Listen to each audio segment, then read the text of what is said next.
Chapter 21. The wolf pack attacks.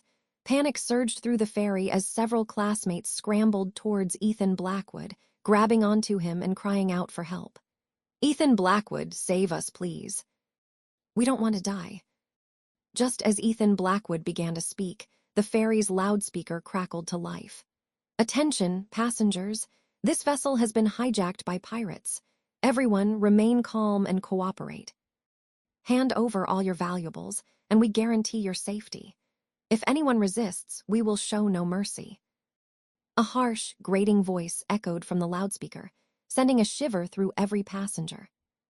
The crew members, previously maintaining order, now panicked. Some ran to hide, while others collapsed on the deck, weeping.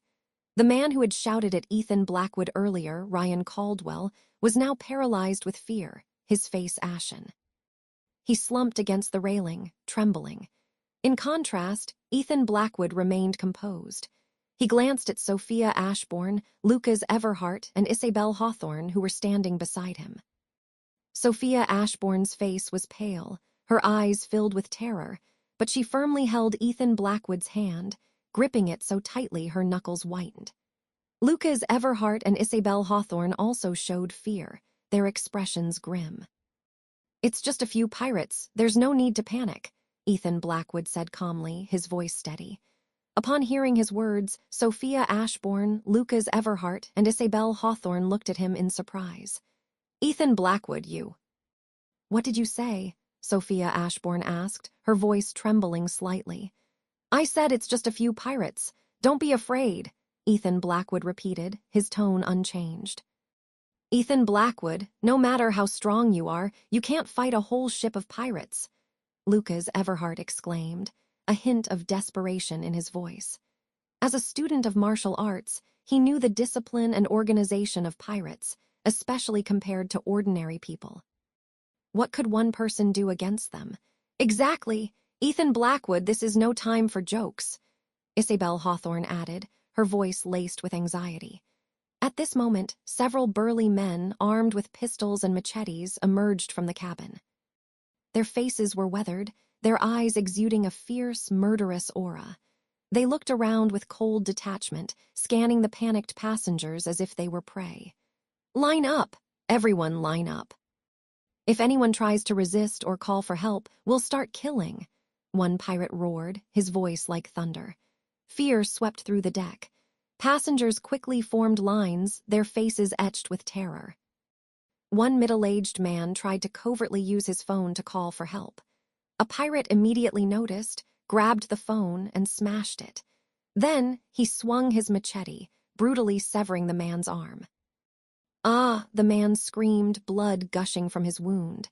"Did you all hear that? This is what happens if you don't cooperate," the pirate shouted, his eyes wide with malice. The passengers were utterly terrified. No one dared to resist. They meekly handed over their valuables. When the pirates spotted any woman with even a slight hint of beauty, they would leer at her and drag her away into the cabin, ignoring her screams. Ryan Caldwell, initially hiding in a corner, saw this and shuddered. His girlfriend, Madeline Spencer, was beautiful. If she were seen by the pirates, the consequences would be unimaginable. He quickly pulled Madeline Spencer behind him, hoping to shield her. However, his efforts were futile. A pirate noticed Madeline Spencer and dragged her towards the cabin. "No." "Let go of me," Madeline Spencer screamed, struggling desperately. "Madeline Spencer!" Ryan Caldwell cried out, trying to pull her back. But he was no match for the muscular pirate and was easily pushed aside. "Ryan Caldwell, save me," Madeline Spencer pleaded, looking at her boyfriend with desperate eyes. However, Ryan Caldwell, despite his fear, only muttered, "Don't worry, Madeline Spencer, I'll find a way to save you." Then he cowardly averted his gaze. "Useless trash," Sophia Ashbourne cursed under her breath when she saw Ryan Caldwell's pathetic display. Just as the pirate was about to drag Madeline Spencer into the cabin, a figure blocked his path. "Let her go," Ethan Blackwood's calm voice echoed. The pirate was stunned. He glared at Ethan Blackwood. "Brat, are you looking for death?" The pirate raised his machete as he spoke. Before he could strike, Ethan Blackwood moved. He kicked the pirate in the chest. The pirate flew backward, crashing into the railing with a loud thud, then fell to the ground, motionless. "You dare to fight back!" The other pirates were enraged. They surrounded Ethan Blackwood, raising their machetes and pistols. "Damn it, kill him!" a pirate barked, and they all charged at Ethan Blackwood. "Don't!" Sophia Ashbourne screamed, terrified.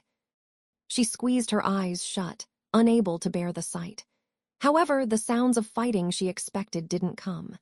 Instead, she heard a series of heavy thuds, followed by the clatter of weapons hitting the deck.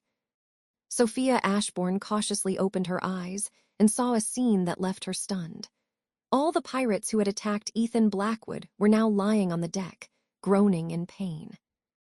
Ethan Blackwood stood calmly among them, as if he had merely taken a casual stroll. He hadn't broken a sweat. How did he do that? Sophia Ashbourne stared, her mouth agape. Even Lucas, Everhart, and Isabel Hawthorne were utterly shocked. They knew Ethan Blackwood was skilled, but they never imagined he could be this formidable. These were real pirates, armed and ruthless. Yet Ethan Blackwood had effortlessly defeated them all. "He's a monster," Lucas Everhart muttered, his eyes wide with disbelief. The other classmates watched in awe, their jaws dropping. The previous arrogance and condescension towards Ethan Blackwood vanished, replaced by newfound respect and admiration. Ethan Blackwood was their hero. At this moment, an angry roar came from the cabin. "Who dares to cause trouble on my ship?" Then a man with a scarred face, wearing a pirate hat, walked out of the cabin, flanked by 2 bodyguards, also armed with pistols and machetes. He was Captain Sullivan, the leader of this pirate crew. After seeing his subordinates lying on the deck, Captain Sullivan's face darkened significantly. He glared at Ethan Blackwood. "Brat, you're looking for death," Captain Sullivan roared, then charged at Ethan Blackwood, raising his machete. His 2 bodyguards also sprang into action, flanking Captain Sullivan as they attacked Ethan Blackwood. "Captain Sullivan is incredibly strong. That brat is dead for sure," Ryan Caldwell gloated, looking at Ethan Blackwood. He was still bitter about Ethan Blackwood's rejection of his earlier offer and hoped Captain Sullivan would kill him. Sophia Ashbourne's face paled. She knew Captain Sullivan was a formidable figure, the leader of a pirate gang. Could Ethan Blackwood handle him? "Ethan Blackwood, be careful," Sophia Ashbourne blurted out, her voice filled with concern. Ethan Blackwood merely smiled faintly, his expression calm. He swiftly met Captain Sullivan's attack. Captain Sullivan's machete, aimed at Ethan Blackwood's head, was blocked by Ethan Blackwood's hand. With a powerful twist, Ethan Blackwood snatched the machete away, then kicked Captain Sullivan in the chest. Captain Sullivan flew backward, crashing into the railing with a dull thud, then slid to the floor, coughing violently. His 2 bodyguards, witnessing this, stopped in their tracks. They looked at Ethan Blackwood in fear. "Damn it, together!" one bodyguard yelled, and they both charged at Ethan Blackwood. Ethan Blackwood remained unfazed. He twisted his body, avoiding the first bodyguard's attack, then struck the second bodyguard's chest with his palm. The bodyguard gasped, his eyes wide with disbelief, then collapsed to the ground, motionless. The first bodyguard, startled, turned to face Ethan Blackwood, only to be met by a swift kick to the chest. He too flew backward, crashing into the railing and then collapsing. In an instant, Captain Sullivan and his bodyguards were all defeated. The classmates gasped in disbelief, staring at Ethan Blackwood as if he were a god. He had single-handedly taken down dozens of pirates, including their leader, without even breaking a sweat. His strength was unfathomable. "He's unstoppable," Lucas Everhart exclaimed, his eyes shining with admiration. "Ethan Blackwood, you're amazing," Isabel Hawthorne cheered, her face full of excitement. Sophia Ashbourne looked at Ethan Blackwood, her eyes filled with a mixture of shock, adoration, and a hint of something more profound. Her heart pounded with excitement. "Who are you? Why are you so strong?" Captain Sullivan, his face pale, glared at Ethan Blackwood. "I am Ethan Blackwood," he replied calmly. Captain Sullivan stared at Ethan Blackwood for a moment, then seemed to realize something. His eyes widened in fear, and he scrambled backward, looking utterly terrified. You're Ethan Blackwood. Don't tell me you are the Ethan Blackwood that wiped out the Victor Harrington gang. Captain Sullivan's voice trembled, his face ashen. You know me? Ethan Blackwood asked, a hint of surprise in his voice. Who doesn't know you in the South China Sea? You're the one who single-handedly wiped out the Victor Harrington gang. They had thousands of members, but you wiped them all out in one night, Captain Sullivan exclaimed, his voice filled with fear. The classmates, upon hearing this, looked at Ethan Blackwood in utter shock. He wiped out the Victor Harrington gang. That's impossible. The Victor Harrington gang has thousands of members. How could he possibly wipe them out alone? No wonder he's so strong. He actually wiped out the Victor Harrington gang. Everyone stared at Ethan Blackwood, their eyes filled with disbelief and awe. The Victor Harrington gang was a notoriously brutal pirate organization in the South China Sea, known for their ruthless tactics. Yet Ethan Blackwood had single-handedly wiped them out. This was simply astounding. Ryan Caldwell was so terrified that his legs gave way, and he collapsed onto the deck. He had dared to mock Ethan Blackwood just moments ago.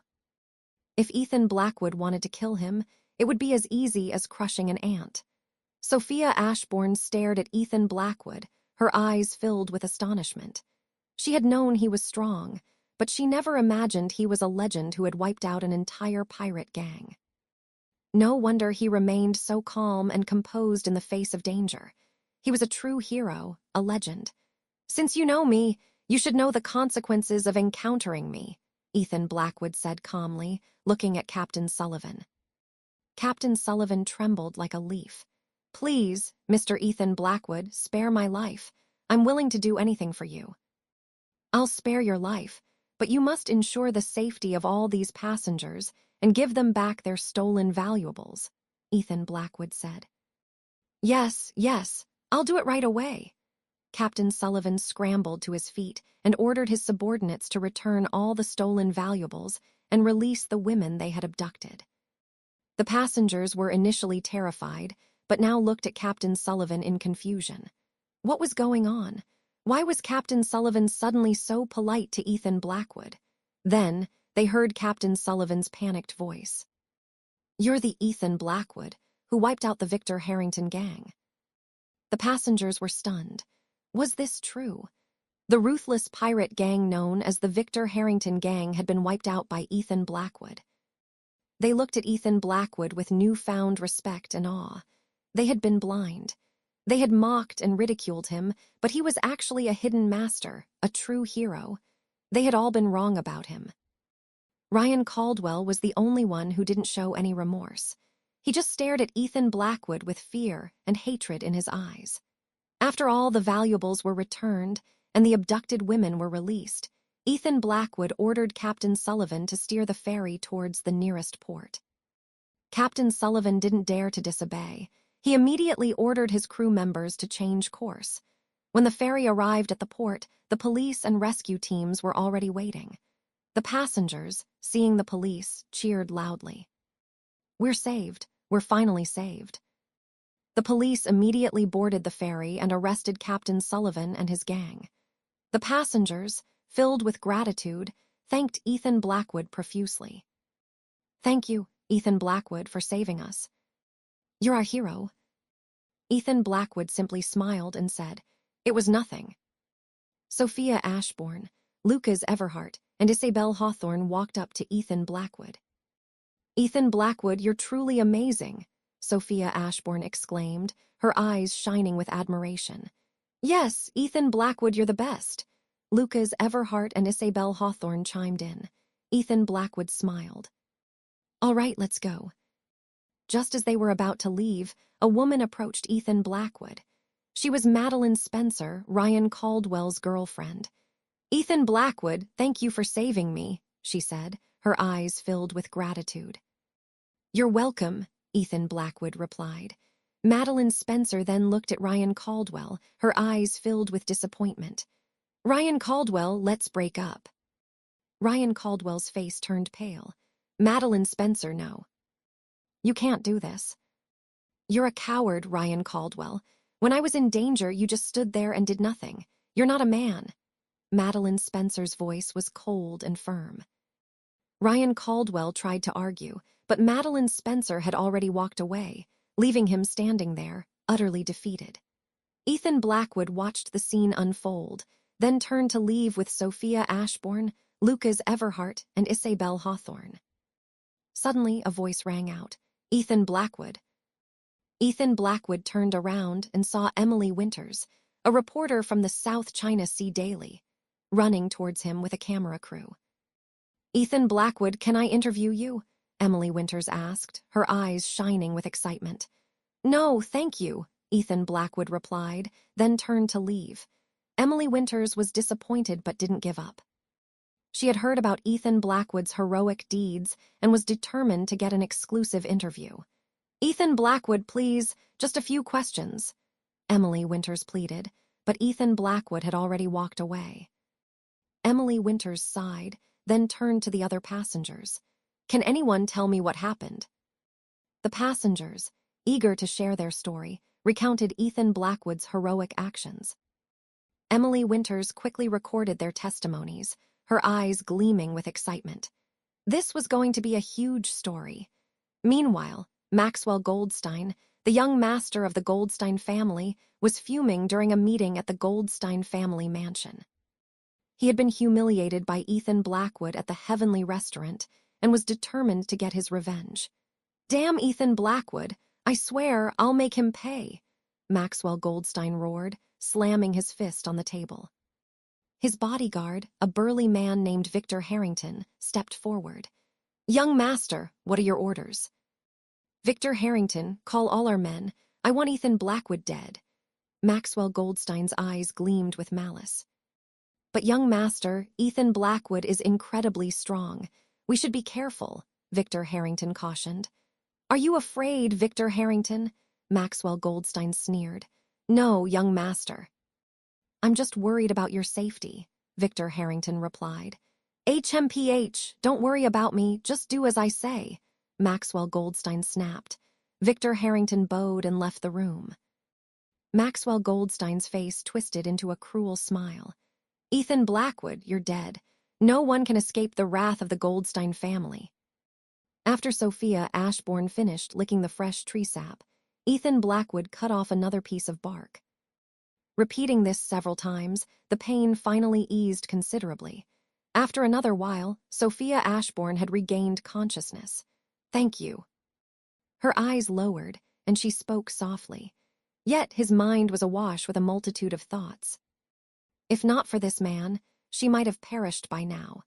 It had only been a week since she came to this deserted island, yet the dangers she encountered were enough to claim her life multiple times over. Every time, Ethan Blackwood saw them through the crisis. At critical moments, he was always so dependable, his broad shoulders and strong chest giving people an indescribable sense of reassurance. As the heiress of the Lin Group, and being so incredibly beautiful, the number of admirers she has had since childhood could circle the earth. In Sophia Ashbourne's eyes, however, those were merely common folk valuing appearance and wealth. As for Ethan Blackwood, initially, Sophia Ashbourne didn't even want to look. Someone like him, who was merely somewhat handsome with no other discernible talents, would likely never cross paths with her in life. Sophia Ashbourne herself couldn't quite articulate the feeling. It was an indescribable flutter of emotion. Feeling any better? Ethan Blackwood asked softly, gazing intently at Sophia Ashbourne. Her face was adorably flushed at the moment. Let me down quickly. Sophia Ashbourne's face was flushed, as red as a summer flower. Realizing she was still being held by Ethan Blackwood, her embarrassment became overwhelming. Just then, a rustling of footsteps and a swallowing sound suddenly echoed from nearby. Ethan Blackwood's heart tightened, and he pulled Sophia Ashbourne into the thicket for cover. Immediately after, a terrifying scene unfolded. A pack of over 10 wild wolves could be seen moving along the forest path, heading out of the woods. Their destination was clearly the campsite where Ethan Blackwood and 2 others were staying. Damn it. Ethan Blackwood suddenly understood something and was filled with uncontrollable rage. Having rushed out earlier while holding Sophia Ashbourne, Ethan Blackwood sensed something was amiss, but couldn't pinpoint the exact reason. Now he finally recalled it. After emerging from the shed, there were chopped pieces of mutton all along the way. Those mutton pieces were cut from the lamb chops. In other words, someone used the lamb chops given by Ethan Blackwood, cut them into small pieces, and placed them along the shed all the way into the jungle. This was an attempt to lure wild beasts to attack Ethan Blackwood and his two companions. "Those wolves are headed for our camp. Belle Hawthorne is still sleeping there." Sophia Ashbourne was burning with anxiety. This wretched thing. Ethan Blackwood's eyes were as dark and murky as still water. This must be Ryan Caldwell's doing. A total of 4 lamb chops were given out. Among the 4 individuals, Maxwell Goldstein had already finished his lamb chop from the start, and the other 2 women had no reason to harm me. Only Ryan Caldwell remained. From the beginning, I felt this person was deeply cunning, but I never expected such merciless cruelty. "You stay hidden here. I'm going to save Isabel Hawthorne." After speaking to Sophia Ashbourne, Ethan Blackwood immediately and quietly followed the wolf pack, heading towards the camp. By this point, over 10 wild wolves had already surrounded the shelter. If there hadn't still been fire inside, he would have already rushed in. The wolf pack has caught the scent of mutton from the shed, and the scent of human flesh. Isabel Hawthorne, who was guarding the bonfire, had already heard the footsteps and howls of wild wolves outside. She was now huddled in a corner, trembling, her heart enveloped by fear. She had even seen the fierce-looking wild wolves outside through the gaps in the shed. Am I going to be eaten? No. Isabel Hawthorne felt a pang of sadness, not having imagined such a demise for herself. I wish I had drowned in the sea earlier instead of being eaten by wolves. At least that would have been quicker and less terrifying and painful. The thought of being torn apart by wolves made Isabel Hawthorne's heart pound in her chest, and tears welled up in her beautiful eyes. Whoosh! But just then, a sound of rushing air echoed. Roar! Immediately after, a chilling wolf howl echoed. The lead alpha wolf howled frantically, an arrow lodged in one of its eyes, causing intense pain. Immediately, Ethan Blackwood was seen rushing out of the jungle, and in front of the wolf pack, continued to shoot arrows at the alpha wolf. This is a provocation to the wolves. The alpha wolf is injured, and the pack is enraged. A dozen wild wolves all charged towards Ethan Blackwood. Ethan Blackwood's expression was calm, displaying no fear. He knew that the more fear one showed at such times, the more likely they were to be targeted by wild animals. Just as the wolves were about to reach him, Ethan Blackwood acted, taking a swift step forward. Using a technique he had mastered, he struck a wolf at the forefront with his palm. The wolf, weighing over 100 pounds, was sent flying, crashing heavily into a tree. It twitched twice and then lay motionless, clearly dead. Upon seeing their companion's demise, the other wolves instinctively halted. They were spiritual creatures, aware of danger. They sensed that the human before them was not someone to be trifled with. A low growl escaped from the throat of the largest wolf, signaling a retreat, and the pack dispersed in an instant. Ethan Blackwood gazed at their retreating figures and smirked. He didn't pursue them. He was not a bloodthirsty person, nor did he enjoy killing. He simply wanted to live. After setting up a bonfire, Ethan Blackwood began to process the wolf carcass. Wild wolf meat was a rare delicacy, rich in nutrients. With the wolf meat roasting over the fire, Ethan Blackwood decided to take a stroll. He needed to prepare some herbal medicine for Sophia Ashbourne. He went to the beach, but it was surprisingly quiet. It seemed classmates were still asleep, or perhaps everyone was already out foraging, leaving only the unconscious Sophia Ashbourne and the crew members behind. Ethan Blackwood entered the captain's cabin and saw Sophia Ashbourne resting on a bed. He gently laid his hand on her forehead. The fever had subsided. Now, he just needed to help her recuperate. At that moment, Sophia Ashbourne opened her eyes. Seeing Ethan Blackwood, a hint of joy appeared in her eyes, but it quickly faded into a soft voice. "Ethan Blackwood, you're here." "How are you feeling?" Ethan Blackwood asked softly. Sophia Ashbourne nodded. "Much better. Did you bring me here?" "Yes," Ethan Blackwood replied. Sophia Ashbourne looked at Ethan Blackwood, her eyes filled with gratitude. "Thank you, Ethan Blackwood." "It's nothing, just rest," Ethan Blackwood said. He then left the cabin. Lucas Everhart was sitting on the beach, looking desolate, repeatedly sighing. Isabel Hawthorne, Ryan Caldwell, Victor Harrington, Madeline Spencer, Emily Winters, and Maxwell Goldstein were all beside him, their expressions equally grim. "Lucas Everhart, don't worry. Ethan Blackwood will be fine," Isabel Hawthorne said, trying to comfort him, though her eyes were tinged with sadness.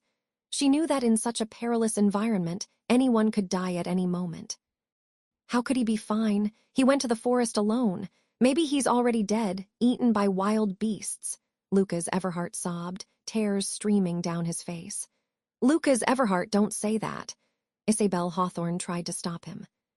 "Why shouldn't I? It's true. He's probably dead already," Lucas Everhart retorted. Just then, Lucas Everhart's words were cut short. Ethan Blackwood walked out of the forest, carrying a large wild wolf. His clothes were slightly torn, but he was otherwise unharmed. Everyone was stunned, staring at Ethan Blackwood in disbelief. They couldn't believe their eyes. Lucas Everhart's jaw dropped, his eyes wide. When Ethan Blackwood approached, Lucas Everhart jumped up and rushed forward. "Ethan Blackwood, you're not dead." Ethan Blackwood glared at Lucas Everhart. "What did you say?" Lucas Everhart chuckled awkwardly. "No, nothing. I mean, it's great that you're okay." "Of course I'm okay," Ethan Blackwood said, setting down the wolf. "This is for us to eat." Seeing the huge wolf, everyone gasped. Ryan Caldwell pointed at the wolf, his voice trembling. "Ethan Blackwood, did you kill this wolf?" Ethan Blackwood nodded. Everyone was shocked. They hadn't expected Ethan Blackwood to be so powerful. Victor Harrington walked over, sizing up the wolf. "Ethan Blackwood, how did you kill such a big wolf?" "With a single punch," Ethan Blackwood replied calmly. Everyone gasped again. They looked at Ethan Blackwood as if he were a monster. "Ethan Blackwood, you're amazing," Isabel Hawthorne exclaimed, her eyes sparkling with admiration. Madeline Spencer, Emily Winters, and Maxwell Goldstein also looked at Ethan Blackwood with newfound respect. Lucas Everhart, however, remained silent. He knew that if he continued to make trouble for Ethan Blackwood, he would be the one suffering. Captain Sullivan walked up to Ethan Blackwood, a strange look in his eyes. He had witnessed many unusual things, but this was the first time he had seen someone so young kill a wolf with a single punch. "Young man, you're very strong," Captain Sullivan said. Ethan Blackwood just smiled. "You should stay on the ship." "We need someone like you," Captain Sullivan continued. Ethan Blackwood shook his head. "I like freedom." Captain Sullivan did not press the matter. He knew that people like Ethan Blackwood could not be bound. "Ethan Blackwood, what's for lunch?" Lucas Everhart asked, suddenly changing his attitude, appearing very attentive. Ethan Blackwood looked at him and said, "Roast wolf meat." Lucas Everhart's eyes lit up. "Great. I haven't had meat in a long time." Ethan Blackwood ignored him and started processing the wolf meat. It was soon roasted and dispersed a tempting aroma. The starving classmates devoured it. After the meal, Ethan Blackwood went to gather herbs to make a blood-stanching medicine. He encountered Lucas Everhart, who was still foraging for food. "Ethan Blackwood, where are you going?" Lucas Everhart asked. "To find medicinal herbs," Ethan Blackwood replied. Lucas Everhart's eyes darted around. "I know this place well. Let me show you." Ethan Blackwood nodded. "Okay." They walked through the forest, with Lucas Everhart leading the way. He suddenly pointed to a cliffside. "Ethan Blackwood, look, there's a valuable herb there." Ethan Blackwood looked in the direction Lucas Everhart was pointing. It was indeed a valuable herb, but it was growing on a cliff. "Ethan Blackwood, it's very valuable. If we find it, we'll be rich," Lucas Everhart said excitedly. Ethan Blackwood said. Lucas Everhart's smile froze. He shook his head. I can't. It's too dangerous. Then don't go. Let's find something else, Ethan Blackwood said. Lucas Everhart's eyes flickered. Ethan Blackwood, I'll go get it. You wait here. Before Ethan Blackwood could reply, Lucas Everhart started climbing the cliff. Ethan Blackwood frowned, sensing something amiss. He felt as though Lucas Everhart was deliberately trying to get him to climb the cliff. Lucas Everhart made his way halfway up the cliff when a branch he was holding onto suddenly broke. He screamed as he plunged downwards. Ethan Blackwood quickly reached out and grabbed Lucas Everhart's arm, pulling him back up. Ethan Blackwood, thank you, Lucas Everhart cried, his face pale with fear. Ethan Blackwood nodded. Be careful. Lucas Everhart resumed climbing, but another branch broke, and he fell again. Ethan Blackwood grabbed him once more. This time, Lucas Everhart was truly frightened. Ethan Blackwood, I can't do it. Let's go back, Ethan Blackwood said. Lucas Everhart nodded, and they returned to the ship. At night, Ethan Blackwood sat alone on the deck, pondering. He understood Lucas Everhart's intentions. Lucas Everhart was always trying to harm him. He had to be careful. The next day, the classmates were still in search of food. Ethan Blackwood decided to explore the entire island. He found that the island was largely uninhabited. There were no signs of human activity. He encountered Lucas Everhart again. Lucas Everhart stared at Ethan Blackwood, his eyes filled with killing intent. Ethan Blackwood, I will kill you. Ethan Blackwood merely smiled. You're not my match. Lucas Everhart lunged at Ethan Blackwood, but Ethan Blackwood easily dodged. Lucas Everhart lost his balance and fell to the ground. Ethan Blackwood walked over and stepped on Lucas Everhart's chest. Do you still want to fight? Lucas Everhart grimaced. Ethan Blackwood, let me go. Ethan Blackwood released him. Lucas Everhart quickly scrambled to his feet and ran off. Ethan Blackwood continued his exploration. He found a cave and entered it. There was nothing inside.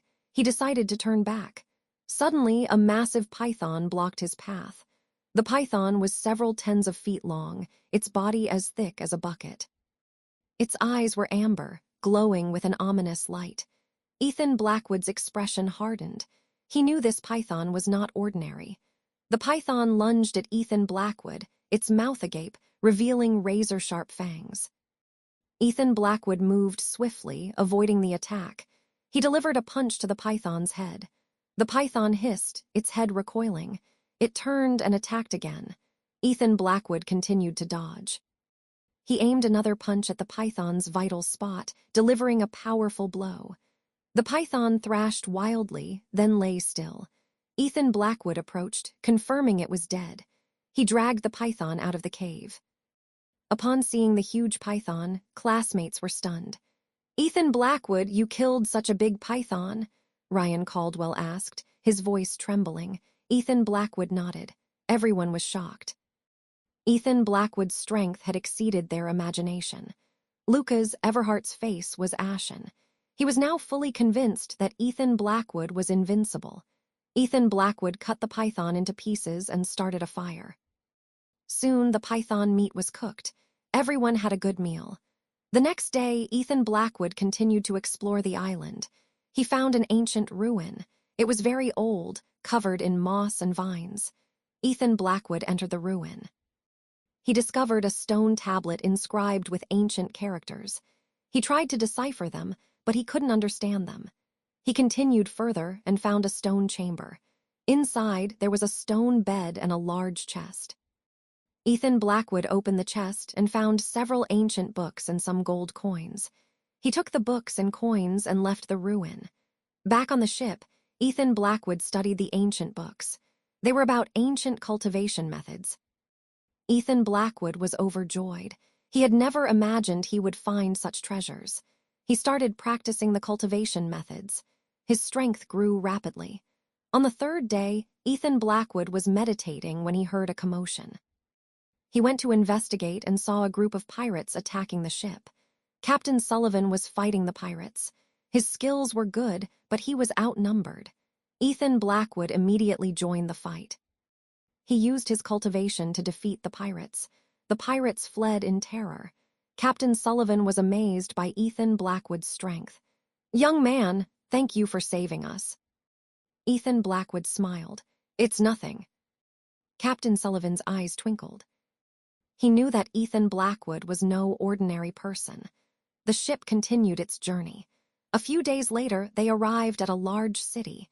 Everyone disembarked, feeling relieved.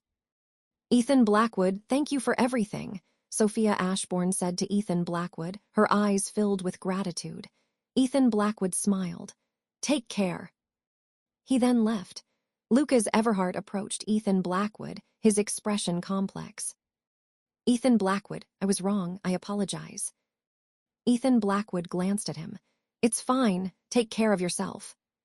He then walked away. Lucas Everhart watched Ethan Blackwood's retreating figure, his heart filled with mixed emotions. He had initially wanted to harm Ethan Blackwood, but Ethan Blackwood had saved him multiple times. He felt ashamed. Ethan Blackwood wandered through the city. He saw many different people and things. He felt that this city was full of vitality. He found a quiet place to rest. He pondered his future. He had cultivated to a certain level, and he felt that he still had a lot of potential. He decided to continue his cultivation and explore the world. Ethan Blackwood's heart tensed. He had achieved his desired effect, which was to draw all the wild wolves encircling Isabel Hawthorne away. If they were allowed to rush into the shed, Isabel Hawthorne would be in danger. However, the one in danger now is Ethan Blackwood. Pursued by over 10 wolves, he would be caught in mere moments. Once surrounded by the pack, death would be inevitable, especially after injuring the alpha. On flat ground, Ethan Blackwood couldn't outrun a wild wolf. Therefore, he had already devised a strategy before making his move. Ethan Blackwood ran towards a coconut tree and immediately began to climb it. The coconut tree's trunk was incredibly smooth and perfectly straight, making it impossible for the wild wolves to climb. They angrily gathered at the base of the tree, howling incessantly at Ethan Blackwood, who was up in the branches. Ethan Blackwood climbed to the top of the tree and sat firmly, freeing his hands. He plucked a leaf and threw it directly down towards the ground. A dozen wolves under the tree, I could hit one blindfolded. With a bang, a wild wolf was immediately killed by a coconut falling directly on its head. A coconut, though weighing less than 2 kilograms, falling from a height of over 30 meters and possessing a very hard shell, can directly shatter a wild wolf's skull with the immense impact force if it hits the head. The wolves howled maniacally, their pairs of dark green eyes appearing utterly chilling in the night. Ethan Blackwood threw the 10-plus coconuts from the trees one by one, aiming directly at the wolf pack below. Among the pack of wolves, a total of 2 were killed by Ethan Blackwood. After smashing the coconuts, Ethan Blackwood used his arrows. In summary, Ethan Blackwood sat atop the tree, completely safe from the wolves. But just then, the situation suddenly changed. The alpha wolf, surprisingly, abandoned its deep-seated grudge against Ethan Blackwood and instead circled towards Isabel Hawthorne in the shack. Clearly, after Ethan Blackwood had killed several wolves by smashing them, they realized that killing the person in the tree would be difficult. Wolf packs also possess intelligence. They can distinguish between their prey and its companions. So the wolf pack's attention was now focused on Ethan Blackwood's companion, Isabel Hawthorne. A jolt went through Ethan Blackwood. His worst fear had materialized. Although he could hold off the wolf pack, he couldn't be in 2 places at once. If the wolves attacked Isabel Hawthorne, he'd be powerless. The only way is to get down from the tree. Of course, a full landing was impossible. That would be certain death. Ethan Blackwood slid down to a position about 5 meters from the ground. This way, if the wolf pack lunged upwards, there would be a chance for them to reach him. He had to maintain this dangerous position to keep the wolves occupied. Ethan Blackwood cut the bowstring, straightened the ironwood, and tied the saber to one end of the wood, thrusting it violently towards the wolves below. When it comes to weaponry, a longer blade is a stronger blade. The bayonet itself was incredibly sharp, and when combined with such a long wooden stick, it immediately became a spear. The army saber, sharp enough to cut through iron, plunged into the wolves' bodies with every thrust. Immediately, howls echoed endlessly. This kind of combat inflicts more damage on the wolves than throwing coconuts and shooting arrows, but it cannot be sustained. Ethan Blackwood was 5 meters up the coconut tree, holding on solely with his legs clamped around the trunk, aided by a sea hibiscus rope tied to his ankle. This required an enormous amount of physical exertion. If he made even a slight mistake, and his legs gave out, he could fall directly into the wolf pack.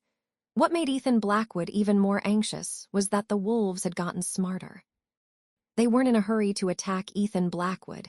Instead, they spread out from the coconut tree, forming an encirclement. They also split half of the wolves and began to charge towards Isabel Hawthorne. At this very critical moment, suddenly, the gaze of all the wolves fixed on a single direction. Ethan Blackwood and Isabel Hawthorne stared intently, their minds instantly dazed. Sophia Ashbourne burst from the jungle, her expression resolute. A long gash marred her pale arm, and bright red blood welled continuously from the wound.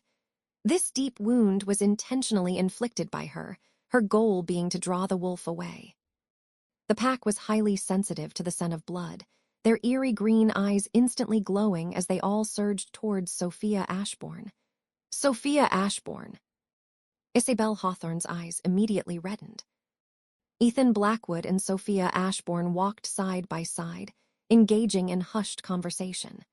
Isabel Hawthorne and Lucas Everhart were right behind them, their expressions a mix of anticipation and curiosity, their gazes fixed on the two in front. Classmates were trailing further back, occasionally whispering amongst themselves, their attention also drawn to Sophia Ashbourne and Ethan Blackwood. The classmates were openly discussing the situation unfolding between Isabel Hawthorne, Lucas Everhart, Sophia Ashbourne, and Ethan Blackwood. "Ethan Blackwood, what's going on here?" Sophia Ashbourne asked, her voice barely a whisper, a trace of concern in her tone. Ethan Blackwood paused, then gently squeezed Sophia Ashbourne's hand, a reassuring gesture. "Don't worry," he said softly. "I'll handle this. They won't pose any threat to us." His words were firm, resolute, betraying no hint of fear or uncertainty. Crew members, Ryan Caldwell and Victor Harrington, followed closely behind, their faces etched with anxiety as they observed the unfolding situation. Their expressions were not of fear for themselves, but rather a profound concern for the safety of Ethan Blackwood and Sophia Ashbourne, knowing the perilous nature of their current predicament. The ship gradually came to a halt. On the main deck, Maxwell Goldstein and Captain Sullivan stood face to face, their expressions grim. A tense silence hung in the air, broken only by the gentle lapping of waves against the ship's hull. "Madeline Spencer and Emily Winters are also with you?" Captain Sullivan asked, his voice low, a hint of surprise in his tone. Maxwell Goldstein nodded slowly, his gaze unwavering. "Yes, they are." Captain Sullivan's eyes narrowed slightly, a thoughtful expression on his face. He then laughed, a dry, humorless sound. "Excellent, excellent," he repeated. "Then it looks like we don't need to capture them ourselves." Chapter 22. The Genius Scientist. Seeing Lucas Everhart in the distance, Ethan Blackwood suddenly remembered the last time they met. Lucas Everhart had caused him a lot of trouble. He had promised Lucas Everhart that next time they met, he would break his legs. But thinking about it, in the current situation, if he really broke Lucas Everhart's legs, it would probably only cause the other party to die faster. It didn't seem reasonable, so Ethan Blackwood decided to let Lucas Everhart off for now. "Sophia Ashbourne, give me your hand and I'll pull you up." Ethan Blackwood extended a hand to Sophia Ashbourne. Sophia Ashbourne nodded and put her hand into Ethan Blackwood's. Ethan Blackwood exerted a slight force and pulled Sophia Ashbourne out of the water. "Ethan Blackwood, quickly save Isabel Hawthorne and classmates," Sophia Ashbourne urged anxiously. Ethan Blackwood nodded, then one by one pulled Isabel Hawthorne, Emily Winters and Maxwell Goldstein out of the water. Just as Ethan Blackwood was about to save classmates, a crew member in the water suddenly shouted, "Help, I can't swim." Ethan Blackwood glanced over. It was Ryan Caldwell, the bodyguard Ryan Caldwell had brought along earlier. Seeing Ryan Caldwell struggling in the water, Ethan Blackwood immediately swam over. Unexpectedly, just as he was about to reach Ryan Caldwell, who was panicking in the water, suddenly grabbed Ethan Blackwood tightly. "Let go!" Ethan Blackwood frowned, shouting at Ryan Caldwell. But Ryan Caldwell was clearly too panicked to hear Ethan Blackwood's words. He desperately clung to Ethan Blackwood as if grasping at his last straw. Ryan Caldwell went so far as to climb onto Ethan Blackwood's body, causing Ethan Blackwood to sink into the water. Ethan Blackwood frowned and directly knocked Ryan Caldwell unconscious with a punch. Then he picked up Ryan Caldwell and swam towards the yacht. "Are you all right, Ethan Blackwood?" Sophia Ashbourne asked worriedly. "I'm fine." Ethan Blackwood shook his head, then looked at Lucas Everhart and sneered. "Lucas Everhart, you're quite lucky. You were actually rescued."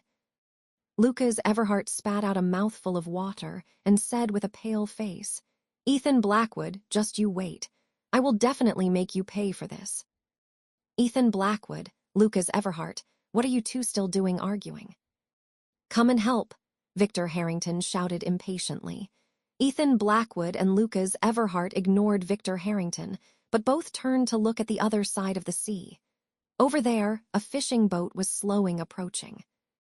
On the fishing boat, Captain Sullivan, holding a telescope, smiled sinisterly. Let's go over and take a look at our big catch." "Captain, there are so many people, we probably won't be able to fit them all," a subordinate said with a frown. "What are you afraid of? If we can't fit them, we'll just throw some dead ones into the sea to feed the fish," Captain Sullivan said with a wave of his hand. In his eyes, the people currently floating on the sea were all his money. After getting on the fishing boat, Ethan Blackwood looked at Captain Sullivan and said, "Sir, can we borrow your satellite phone to make a call?" Captain Sullivan looked at Ethan Blackwood and said with a smile, "Of course. But can you tell me what you'll use to compensate me?" "I am the young master of the Blackwood family, and he is the young master of the Everhart family. My family is named Sophia Ashbourne, and my father is in charge of the Everhart Corporation. As long as you send us to the nearest island, we will definitely give you a generous reward," Ethan Blackwood said. When Captain Sullivan heard this, his eyes lit up. He clearly knew of the Everhart Corporation and the Blackwood family. After all, these were two prominent families in China. Captain Sullivan smiled and said, "It turns out to be two young masters, but you have to know that it's far from the nearest island and it costs a lot of fuel, so you have to show some sincerity first." "How much money do you want?" Lucas Everhart's eyes were filled with disgust as he looked at Captain Sullivan. "I don't want much. $5 million per person. Since there are so many people, it'll be $50 million, Captain Sullivan said with a smile. "What? 50 million? Lucas Everhart and Madeline Spencer exclaimed in unison. Even Ethan Blackwood was startled. $50 million. This pirate actually dared to extort such a high price. "Captain Sullivan, aren't you afraid that your appetite is too big and it'll burst you?" Lucas Everhart threatened. "Afraid? What's there to be afraid of? If you don't give it, then you can just stay here and feed the fish," Captain Sullivan sneered. Isabel Hawthorne hadn't expected that to protect her. First Ethan Blackwood and now Sophia Ashbourne would both throw themselves to the wolves, risking their lives to draw the pack away. Seeing that both of them were willing to risk their lives for her, Isabel Hawthorne's heart leaped into her throat. If Ethan Blackwood and Sophia Ashbourne were to get into trouble because of her, she would regret it for the rest of her life. "Sophia Ashbourne, are you insane?" Ethan Blackwood's eyes were bloodshot. He leaped directly from the tree, not retreating but advancing. He gripped the spear, made from a military knife and a wooden stick, ready to plunge into battle. However, the wolves were incredibly fixated on the scent of blood. All eyes were fixed on Sophia Ashbourne, as everyone disregarded their surroundings and rushed toward her. Always needing you all to protect me, occasionally, I also want to protect you all once. Sophia Ashbourne ran, yet her tone was very relaxed. Are you afraid of the wolf pack? Of course. However, at this moment, there was something even more important she needed to protect in her heart. Meanwhile, in the grotto not far ahead. Ha ha ha, that little punk and those two women are about to become food for the wild wolves. Ryan Caldwell gripped the fire axe, a sinister grin spreading across his face. What's all the noise about? I'm trying to sleep. One more word, and when we get back, I'm firing you and docking your pay. Maxwell Goldstein, who was asleep, had no idea what was happening outside and reprimanded them discontentedly. Damn it, you fat pig, I've had enough of you. Ryan Caldwell cursed furiously, kicking Maxwell Goldstein and immediately jolting him awake. The malevolence in one's heart is like a devil. Once unleashed, it becomes uncontrollable. Especially on this deserted island, it amplifies evil. Especially for Ryan Caldwell, the only threat on this island was Ethan Blackwood. Now that Ethan Blackwood was fighting the wild wolves, he would die sooner or later. Wouldn't he then be the sole king? Maxwell Goldstein was about to unleash a tirade when he saw Ryan Caldwell glaring at him, wielding a fire axe. A cold sweat instantly broke out all over him. Ryan Caldwell, don't mess around. Look at you, so young and promising. You're destined to become a general manager, CEO, and marry a beautiful, wealthy woman. Ow. Maxwell Goldstein's words were cut short once again, as Ryan Caldwell landed a fierce kick to his stomach. He instantly crumpled to the ground like a shrimp, cold sweat instantly beading across his entire body. You damn bastard! You dog! I was blind before to fall for Madeline Spencer, that harlot. But that cheap woman, who loves the rich and despises the poor, crawled into your bed for money and status. You fat pig, I'll kick you to death. Ryan Caldwell's anger, like a raging flood, was completely uncontrollable once unleashed, as he kicked Maxwell Goldstein over and over again. Ow, stop kicking. I was wrong. I'll give you half the company's shares when we get back. Just stop hitting me. Maxwell Goldstein pleaded, taking one blow after another. Madeline Spencer and Emily Winters, who were nearby, had already come to their senses. During their time adrift, the two highly perceptive individuals had already sensed that Ryan Caldwell was behaving strangely. If there hadn't been an immediate threat to their survival, he likely would have shown his true colors while still at sea. Emily Winters clutched her backpack tightly, her expression blank, still looking dazed. Madeline Spencer was especially nervous. When she first joined the company, Ryan Caldwell had pursued her, but she hadn't been interested in him, a mere manager. Now, would he take this opportunity to get revenge on her? HMPH, you snobbish wretch, still pretending to be asleep. As if on cue, before Madeline Spencer could react, Ryan Caldwell slapped her. Ryan Caldwell, what are you doing? Just state your demands. Why resort to physical action? Seeing the cold glint off the fire axe, Madeline Spencer immediately forced a smile. Ha ha ha, you wretched woman, I used to greet you with a smile, but you always gave me the cold shoulder. Now you know how to charm me, do you? Hurry up, take it off. Ryan Caldwell had long harbored feelings for Madeline Spencer. Now, with a fire axe in hand, holding the power of life and death over everyone, his words were as good as law, like an imperial decree. Who dared to disobey? But at that moment, the chaotic footsteps from outside grew closer. Ryan Caldwell was startled and quickly looked outside, instantly dumbfounded. Sophia Ashbourne was desperately running towards them, and behind her, 7 or 8 ferocious wild wolves were in pursuit. Evidently, Sophia Ashbourne had inadvertently led all the wild wolves their way. Damn it. Get lost if you dare to come any closer. Ryan Caldwell's legs turned to jelly as he shouted at Sophia Ashbourne. Hearing a shout, Sophia Ashbourne looked up and saw Ryan Caldwell. She had been running straight ahead, but, without a word, she immediately rushed towards Ryan Caldwell. Her thinking was simple. This guy attracted the wild wolves, so if he was going to die, they would die together. Ryan Caldwell was almost paralyzed with fear. He hadn't expected his shout to attract Sophia Ashbourne's attention. She hadn't been running in his direction, but now she was leading the wolf pack straight towards him. "You scumbag." Sophia Ashbourne suddenly let out a furious roar. What Ryan Caldwell hadn't anticipated was that Sophia Ashbourne, instead of dealing with the wolves behind her, would raise her entrenching tool and strike at him. Ryan Caldwell is nothing but a paper tiger. In the critical moment, he completely forgot he had a fire axe in his hand and turned to run. The shovel's edge slashed fiercely, instantly tearing through Ryan Caldwell's clothes and carving a large wound down his back. Blood gushed out immediately. Ow!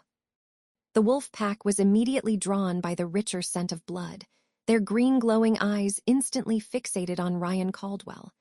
Ryan Caldwell swallowed hard, watching the wolf pack bare their fierce fangs at him. He could no longer suppress the fear in his heart and frantically ran towards the jungle.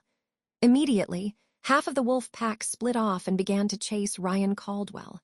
The remaining 4 wolves split up.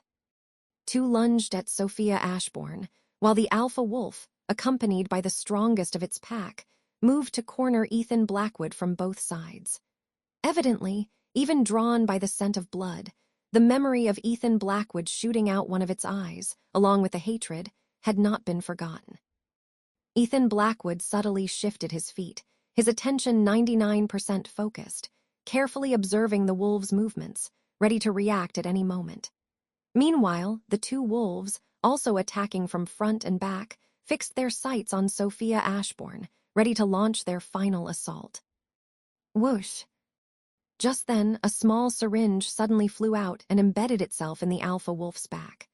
The alpha wolf howled, its ferocious gaze following the trajectory of the flight, finally locking onto Emily Winters, who was deepest inside the cave. Emily Winters was seen aiming a gun carefully through its scope. This sudden turn of events startled everyone.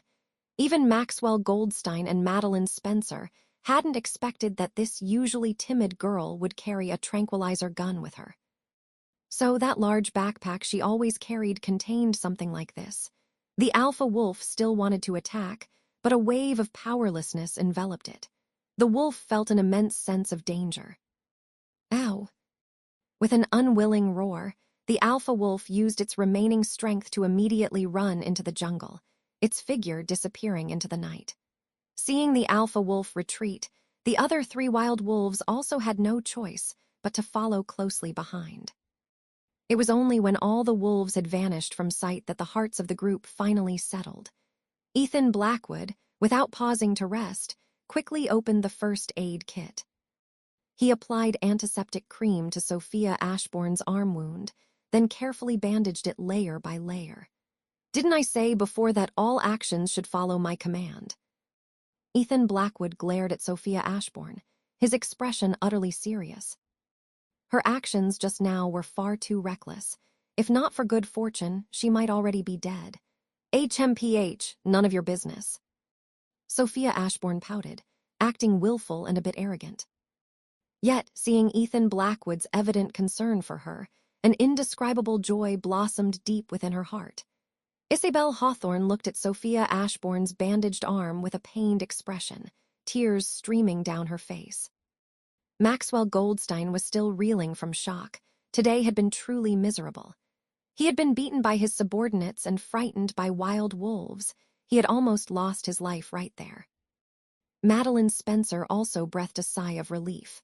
Although with her open personality, she wouldn't mind if something truly happened with Ryan Caldwell. She was genuinely afraid that, given Ryan Caldwell's state just now, he might chop her to death with an axe after they were done. "Emily Winters, thank you so much for earlier." Ethan Blackwood entered the cave and sincerely thanked Emily Winters. If she hadn't acted decisively, felling the alpha wolf with a tranquilizer dart and forcing the pack to retreat, there would undoubtedly have been casualties today. "You're welcome." Emily Winters adjusted her glasses, her expression somewhat blank, and spoke dully. It was as if shooting a wolf just now was an insignificant matter. Ethan Blackwood couldn't help but glance at her a few more times. Was this woman incredibly bold or simply oblivious? Emily Winters. Could it be that you are that brilliant young scientist, Emily Winters? Sophia Ashbourne. Incredibly bold or simply oblivious? Emily Winters. Could it be that you are that brilliant young scientist, Emily Winters? Sophia Ashbourne, standing nearby, pondered for a long time, then suddenly exclaimed in surprise.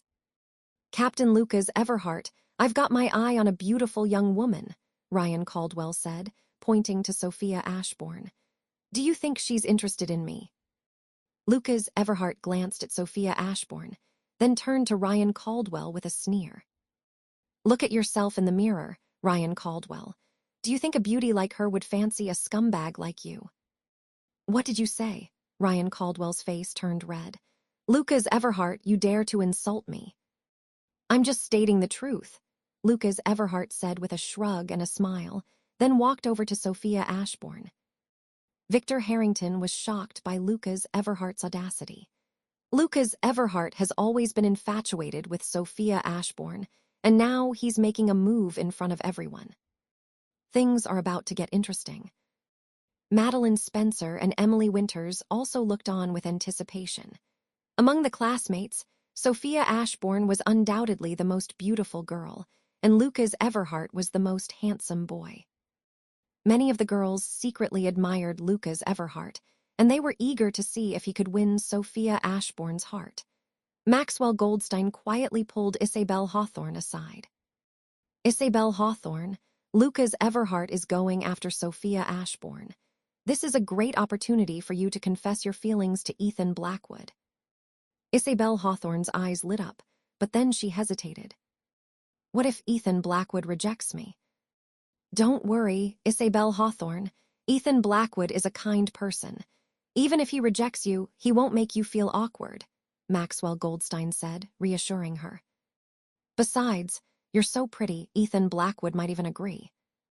Encouraged by Maxwell Goldstein, Isabel Hawthorne took a deep breath, walked up to Ethan Blackwood and said, Ethan Blackwood, I like you. Ethan Blackwood was stunned. What did you say, Isabel Hawthorne? I said I like you, Isabel Hawthorne repeated, her face flushed. Will you be my boyfriend? Everyone on the deck fell silent, staring at Ethan Blackwood and Isabel Hawthorne. Lucas Everhart, who was about to confess to Sophia Ashbourne, also stopped and looked at them with a frown. Lucas Everhart's face darkened, and he walked over to Isabel Hawthorne and Ethan Blackwood. Isabel Hawthorne, Ethan Blackwood is not worthy of you. Isabel Hawthorne looked at Lucas Everhart. Lucas Everhart, this is between Ethan Blackwood and me. It has nothing to do with you. Isabel Hawthorne, I like you. Will you be my girlfriend? Lucas Everhart said, ignoring her and staring at her intently. I'm much better than Ethan Blackwood. If you're with me, you'll have everything you want. Isabel Hawthorne was taken aback. She had always thought Lucas Everhart only liked Sophia Ashbourne, but she never expected him to suddenly confess to her. Lucas Everhart, I only like Ethan Blackwood, not you. You. Lucas Everhart pointed at Isabel Hawthorne, his face twisted in anger. You ungrateful woman. I like you, which is your honor. Suddenly the cruise ship shook violently and a siren blared.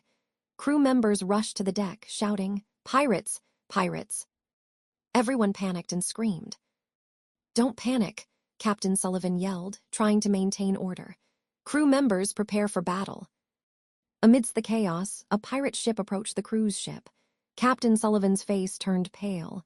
It's Captain Sullivan. Why is he here? Captain Sullivan looked at Ethan Blackwood, a strange glint in his eyes. He slowly walked over to Ethan Blackwood and said, Boy, hand over the treasure map, and I'll spare your life. Ethan Blackwood frowned. What treasure map? Stop pretending, Captain Sullivan sneered. Our sources tell us you have a treasure map. Hand it over and I'll let you live. I really don't have a treasure map, Ethan Blackwood said, shaking his head. Then die. Captain Sullivan raised his scimitar and lunged at Ethan Blackwood. Chapter 23, Mistaking the Young Miss. The group rested for about 15 minutes. After gaining some strength, Ethan Blackwood looked at Sophia Ashbourne and the others.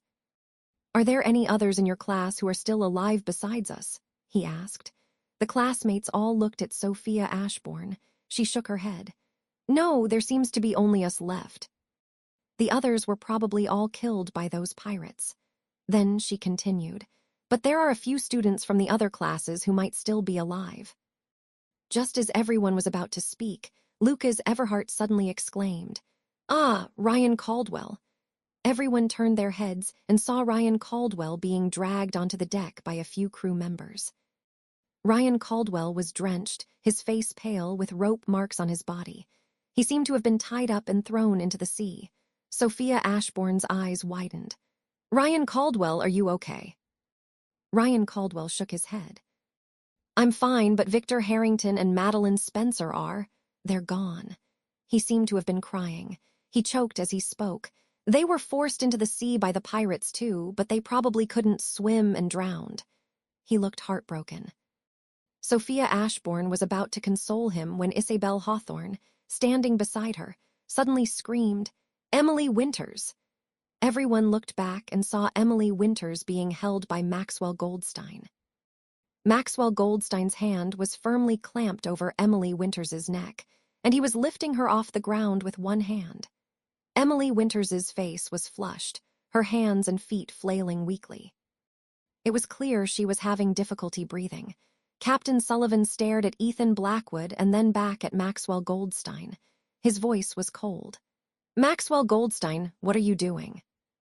Everyone was stunned, their gazes converging on Emily Winters. "Brilliant young scientist. That sounds really impressive. I guess it should be me." Emily Winters still looked as dazed as ever, appearing not at all like a genius, but rather like a young child. It seems I was ignorant." Ethan Blackwood scratched his head. "Indeed, it's hard for someone outside the field to know much about the scientific community. Sophia Ashbourne must have come across these things due to her privileged background, which differs from what ordinary people encounter.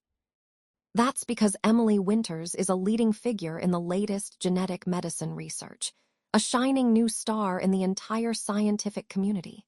Even the Federated States of America can't recruit her." "But Emily Winters, why would you join a garbage company run by a garbage boss like Maxwell Goldstein's corporation?" Sophia Ashbourne glared resentfully at Maxwell Goldstein. "My dear girl, that's not something your uncle likes to hear. My Wanjin group is, after all, among the top 50 in the Yanlong Nation," Maxwell Goldstein said with a proud expression. "I am Lin Tianxing's daughter." Sophia Ashbourne said. Maxwell Goldstein nearly collapsed to his knees. His face, which had just been full of pride, was now rigid, his mind completely blank. Trembling, he pointed at Sophia Ashbourne. You're the daughter of Lin Tianxing, the richest man in the capital." "Absolutely genuine." Sophia Ashbourne glared at him coldly. The moment he learned Sophia Ashbourne's identity, Maxwell Goldstein nearly wet himself. "Lin as in Lin, Tian as in Tian, Xing as in Xiong. A figure known throughout the Dragon Kingdom, Ethan Blackwood controls a sprawling global business empire. He possesses a truly formidable network of connections in both political and commercial circles. One could say that with just a word from Lin Tianxing, not even 10,000 Maxwell Goldsteins would be enough to die. Maxwell Goldstein immediately recalled his words upon disembarking on the island. He had actually propositioned Sophia Ashbourne, Lucas Everhart's daughter, to spend a night with him. "Beautiful! Oh no, my lady, your uncle. Your humble servant, failed to recognize your greatness. Please, in your magnanimity, overlook my past transgressions and consider my previous words as nothing more than a fart." Maxwell Goldstein slapped himself hard as he spoke. Although stranded on this isolated island now, there's always a chance of rescue. However, if he offended this young lady, Maxwell Goldstein believed that his life back home would be utterly miserable. Isabel Hawthorne was used to this. She knew Sophia Ashbourne's family background. Ethan Blackwood, on the other hand, was truly surprised. He had only known that Sophia Ashbourne came from a well-to-do family, but he never expected her to command such deference, even being called Grand Auntie from the boss of a top 50 company. "Get out of here." Sophia Ashbourne coldly scoffed, then said to Emily Winters, "Snow, don't work for Wanjin Group anymore. Come to our Lin Group. We'll give you the best research environment and 100 times the compensation." Although Sophia Ashbourne is a girl, she is the only daughter of Lin Tianxiang, making her the future heiress of the Lin Group. She is very knowledgeable about the family business. "Now, my father is vigorously developing cell biology to address future environmental changes on Earth. Talented individuals like Emily Winters must be recruited."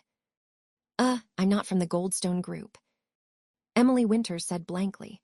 This left Sophia Ashbourne stunned as well. Ethan Blackwood, seeing her expression, gently reminded her, "Sophia Ashbourne, there's a reason I'm taking you all out to sea. It's not just a simple class trip. You'll understand why when the time comes." Sophia Ashbourne looked at Ethan Blackwood, her eyes filled with curiosity. She tried to probe. "What exactly is going on that you can't tell us now?" Ethan Blackwood smiled mysteriously and said, "It's a secret for now. You'll find out soon enough." His words only deepened Sophia Ashbourne's curiosity. With no other choice, she could only patiently wait for the secret to be revealed. Suddenly, the ship's alarm blared, and the lights in the cabin flickered erratically before going out completely. The ship plunged into darkness, and then, a terrifying roar erupted from the sea. "What was that sound?" A frightened voice cried out from among the classmates. Amidst the darkness, several figures jumped onto the deck from the sea, their movements swift and silent. These were pirates. They brandished their weapons, their faces grim, and quickly took control of the ship. One pirate shouted, "Everyone on deck, quickly." Crew members were forced to gather on the deck, guarded by the pirates. Among them were the teachers and Sophia Ashbourne's classmates. Everyone exchanged bewildered glances, not knowing what was happening. Was this part of the drill? Ryan Caldwell, one of the crew members, whispered, "This can't be part of the drill. Look at their weapons. They're real." Another crew member, Victor Harrington, added, "And the ship's lights are out and the alarm is blaring. This is definitely not a drill." As they spoke, a tall, imposing man emerged from the group of pirates. He was Captain Sullivan, the leader of this pirate band, known for his cunning and ruthlessness. He surveyed the crowd, his gaze finally settling on Ethan Blackwood. "You must be the person I'm looking for," he said coolly. Madeline Spencer, standing by Ethan Blackwood, immediately interjected, "Who are you? What do you want?" Captain Sullivan ignored her, his eyes fixed on Ethan Blackwood. "Ethan Blackwood, I've heard a lot about you. Today you're coming with us." Ethan Blackwood calmly replied, "If you want me, you'll have to go through them first." He pointed to the crew members and classmates around him. Captain Sullivan laughed scornfully. "Do you think these ordinary people can stop me? You're gravely mistaken." Isabel Hawthorne, Sophia Ashbourne, Lucas Everhart, and Ethan Blackwood stood together, confronting the pirates. Sophia Ashbourne's heart pounded, but she stood firm. This was a direct confrontation. Emily Winters and Maxwell Goldstein, sensing the tension, rushed to Ethan Blackwood's side, ready to fight. Captain Sullivan's expression darkened. "Since you refuse to cooperate, then don't blame me for being ruthless." He waved his hand. "Attack.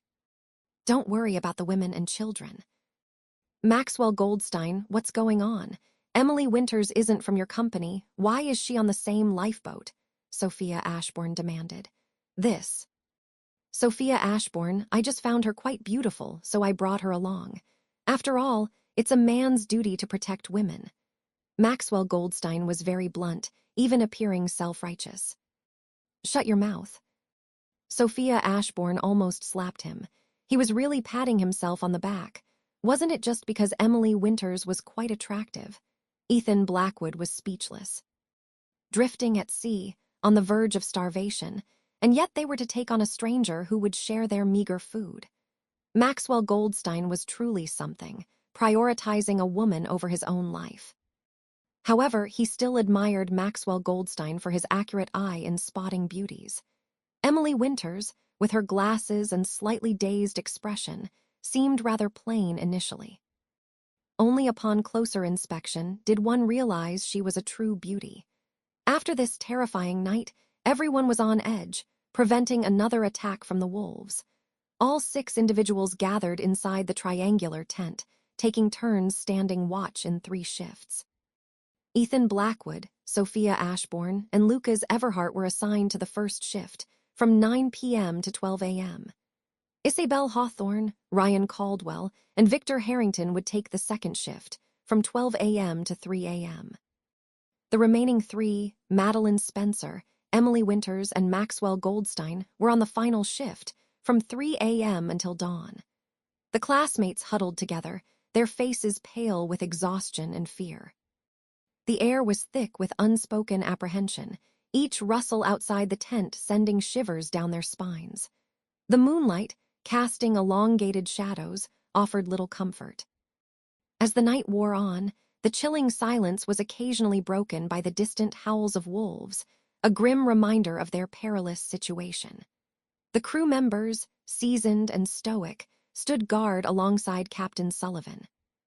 Even their hardened expressions showed a hint of unease. Ethan Blackwood was paired with Maxwell Goldstein. After all, with such a slimy man, who knew what he might do if he was on night watch with a woman. In fact, this worry was excessive. After being stunned by Sophia Ashbourne's noble identity, Maxwell Goldstein was now filled with apprehension, not daring to entertain any extraneous thoughts. Sophia Ashbourne was paired with Emily Winters, and Isabel Hawthorne with Madeline Spencer. By early morning, after everyone had regained their spirits, the 2 groups had essentially merged into one. Since we're a team now, from this moment on, I will be assigning tasks. Those who don't wish to follow can leave at their convenience. While Ethan Blackwood's words were addressed to everyone, they were primarily directed at Maxwell Goldstein, Emily Winters, and Madeline Spencer. After all, Sophia Ashbourne and Isabel Hawthorne were already accustomed to following Ethan Blackwood's lead. "Handsome young man, you're so good-looking, of course, I'll listen to you." Maxwell Goldstein was astute. After what happened last night, he had long realized that Sophia Ashbourne had taken an interest in this young man. Since he had already offended Sophia Ashbourne, directly trying to appease her would likely be met with disdain. In that case, it would be better to appease this young man instead. Suddenly, Lucas Everhart's face changed slightly as he pulled Ethan Blackwood aside and whispered, "Ethan Blackwood, I just received news that our ship's captain, Ryan Caldwell, has fallen ill, and the first mate, Victor Harrington, is also unable to take command due to an injury. The ship is now essentially without a leader. If we encounter a storm, it will be very dangerous." Ethan Blackwood frowned upon hearing this. He was here to attend an international academic exchange meeting, a very important event.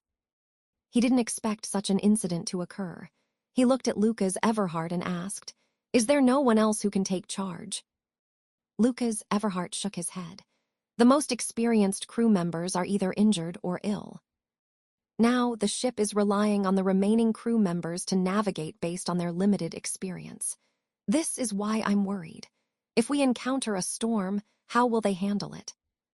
As the 2 were speaking, a crew member suddenly rushed over and exclaimed, "Not good. Captain Ryan Caldwell has been diagnosed by the ship's doctor as suffering from acute appendicitis and needs immediate surgery. The first mate, Victor Harrington, also has a serious leg injury and can't command the ship. The storm is coming. What should we do?" Upon hearing this, classmates immediately panicked.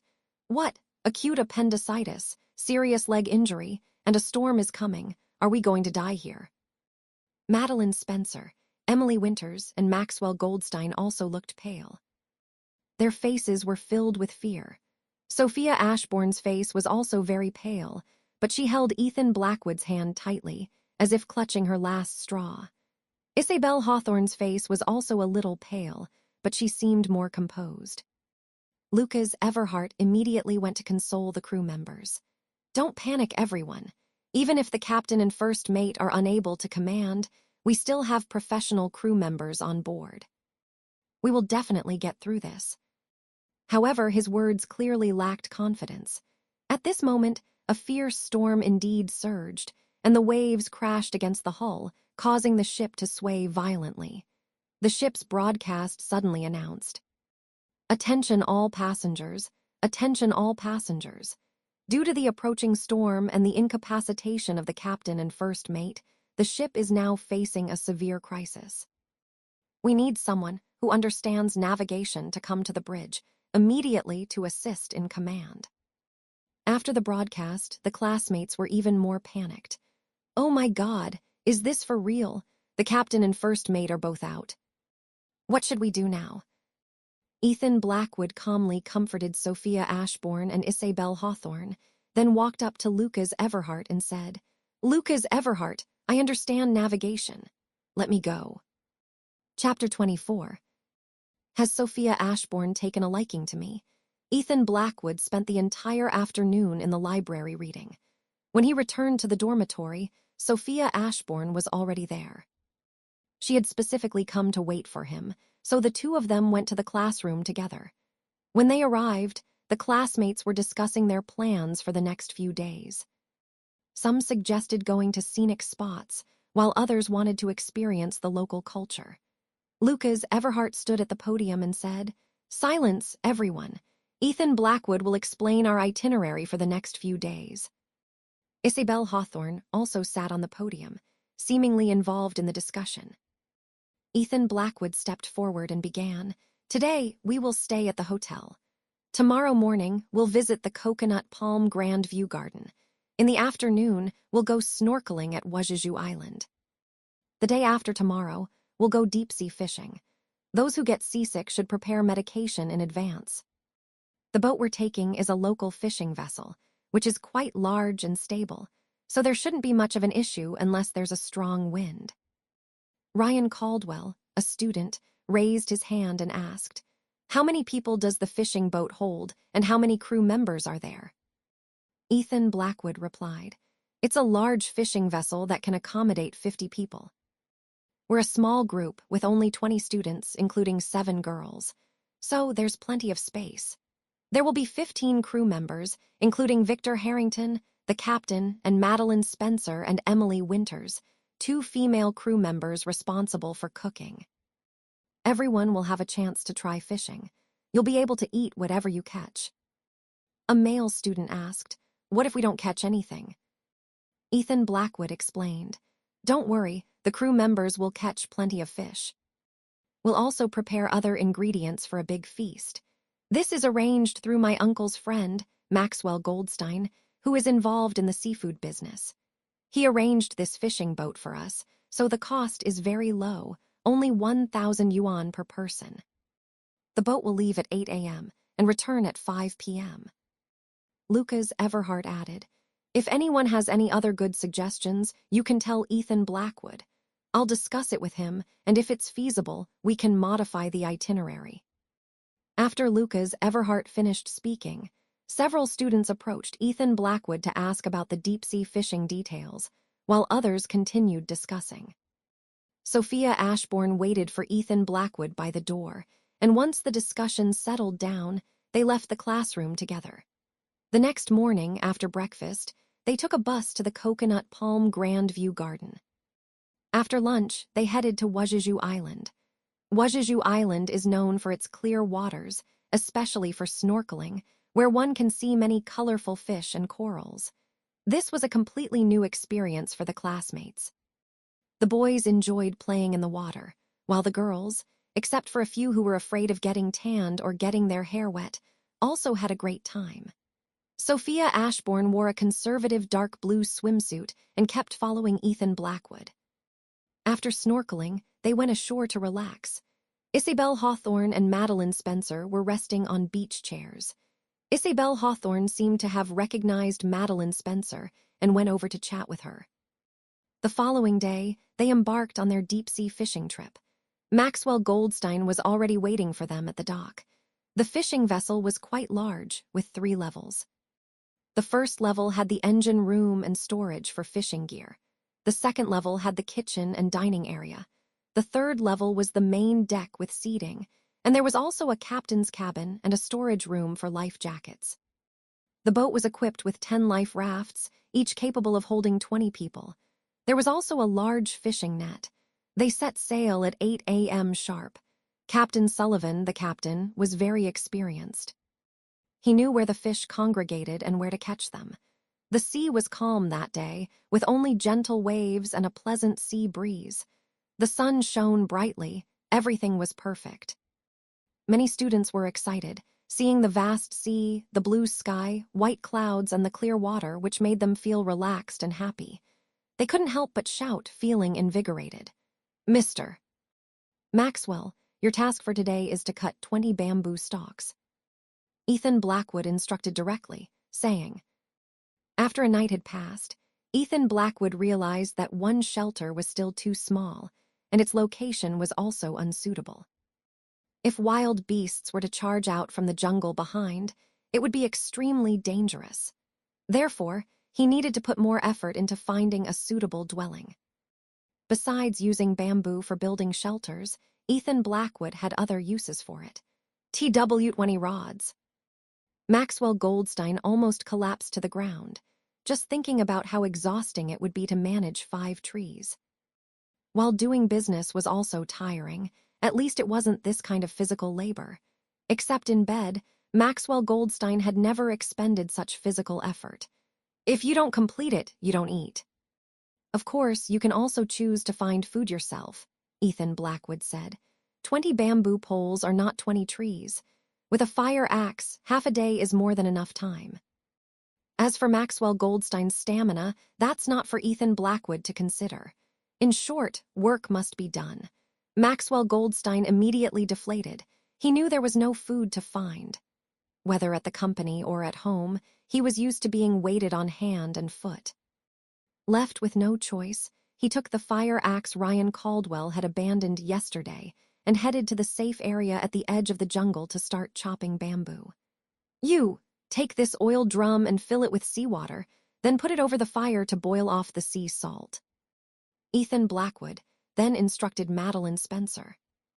If salt intake is too low, the body will lack strength. Since landing on the island, the food these days has been prepared without seasoning.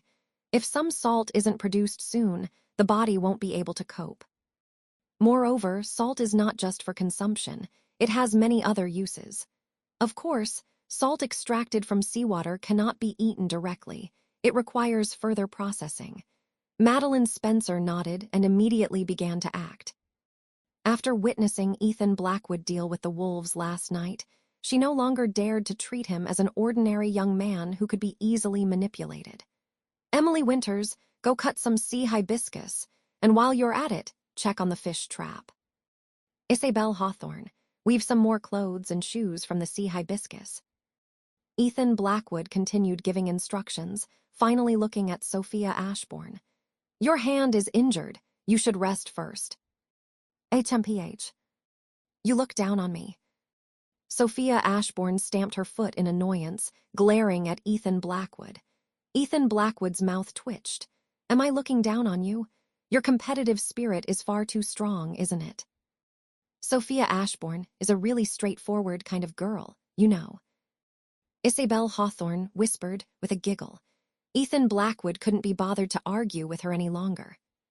He dragged 2 wolves, which he had killed yesterday, from under a coconut tree and began dissecting them. Wolf meat is still meat. In this environment, any meat provides energy and protein and must not be wasted. Although Ethan Blackwood had never eaten wolf meat, he had heard that it was not much different from dog meat, aside from being a bit gamey. First, peel off the wolf skin. Like the sheepskins before, it can be used for warmth. Just like he handled the wild goat, Ethan Blackwood swiftly prepared the wild wolf, then hung the strips of meat to smoke. The meat from 2 wolves, for 6 people, should last a week.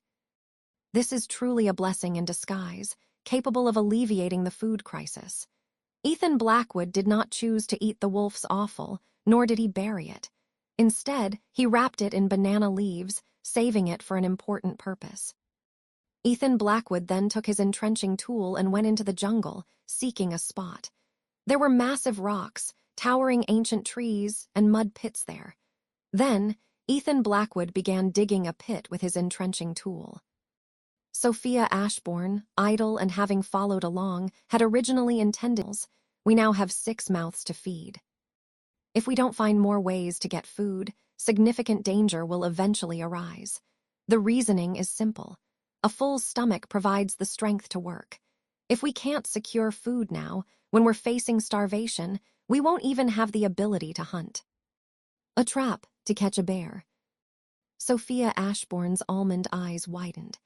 "You're a bit of a bear yourself, but we're not catching bears, we're catching wild boars." Ethan Blackwood shot Sophia Ashbourne a look. When it came to bears, it was always best to keep a respectful distance if you didn't have firearms. Wild boars like to rub themselves against large rocks and trees, and they also enjoy rolling in the mud to remove parasites. This area has all the elements they favor, so I deduced that wild boars should be present, Ethan Blackwood explained. Ethan Blackwood quickly dug the pit. This matter couldn't be delayed. Every minute spent here increased the danger. After the pit was dug, Maxwell Goldstein had already cut down 3 bamboo poles. Ethan Blackwood split the bamboo poles diagonally into several sections from the middle, creating sharp bamboo stakes, which he then secured at the bottom of the pit. A thin layer of bamboo strips was laid over the pit, then covered with dry grass and banana leaves. Finally, Ethan Blackwood placed all the wild wolf's entrails on top of the trap. "All right, let's go." Ethan Blackwood, pulling Sophia Ashbourne, quickly left the area. The trap was set. Whether it would succeed, Ethan Blackwood didn't know. Anyway, there was no need to stay and guard it. He just needed to check on it periodically. If we're lucky enough to really catch a wild boar, that would be incredible. You know, an adult wild boar weighs about 100 kilograms, but a wolf only weighs 30 kilograms. In other words, a wild boar could provide enough food for Ethan Blackwood and his group for half a month. Of course, that's assuming it can be preserved for that long. That's why Ethan Blackwood needed to produce salt to cure the pork. Back on the beach, Madeline Spencer had already boiled down a large quantity of sea salt. However, this slightly yellowish sea salt wasn't directly edible, so Ethan Blackwood needed to process it further. Pour fresh water into the oiled drum and stir the boiled sea salt until it dissolves. Then set it aside to allow it to settle. Next, the impurities need to be filtered out. In the wilderness, filters can only be made by oneself. Ethan Blackwood used the sand and charcoal filtration method. Block the opening of the mineral water bottle with gauze. Cut off the bottom, then first add a layer of sand, followed by a layer of charcoal, and finally another layer of sand. This completes a simple filter. Secure the filter and pour in the dissolved salt water. The highly impure salt water passes through layers of sand and charcoal, then finally through the gauze at the mouth of the bottle, resulting in clean salt water. The final step is to continue boiling this purified brine. The salt that eventually evaporates is edible table salt. Of course, salt produced this way is far inferior to the table salt sold in stores. Moreover, long-term consumption is not good for one's health. However, given the current circumstances, with no other choice, Ethan Blackwood resorted to this method of salt production. Finally, some seasonings. Everyone rejoiced.